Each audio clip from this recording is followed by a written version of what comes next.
జాన్కంపేట గ్రామస్తులు, యువకులు, రైతులు, కార్మికులు అందరూ కలిసి పోయిన బీఆర్ఎస్ ప్రభుత్వం అయితే రోగొట్టాం, కానీ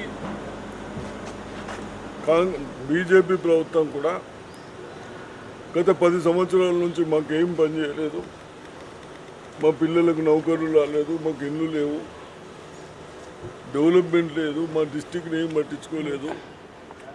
సెంట్రల్ నుంచి మాకు ఇన్ని ట్యాక్సులు పెంచి మాకు ముక్కుమండి వసూలు చేసిన పైసలు కూడా కేవలం అటు నార్త్కే ఇచ్చారు.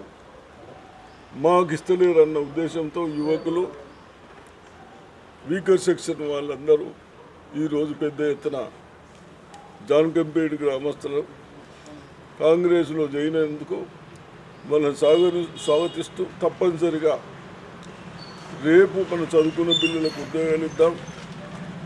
మీకు ఏదైతే భూముల సంగతి చెప్తా ఉన్నారో ధరణిలో అవి కూడా అన్ని మీ భూములు మీకు అచ్చకట్టు చేద్దాం.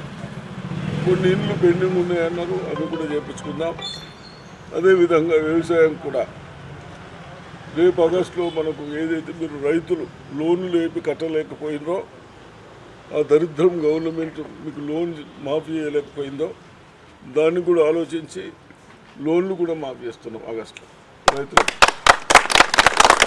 కాబట్టి వీళ్ళందరూ చేయనందుకు వాళ్ళందరికీ స్వాగతం చెప్తా ఉన్నాం.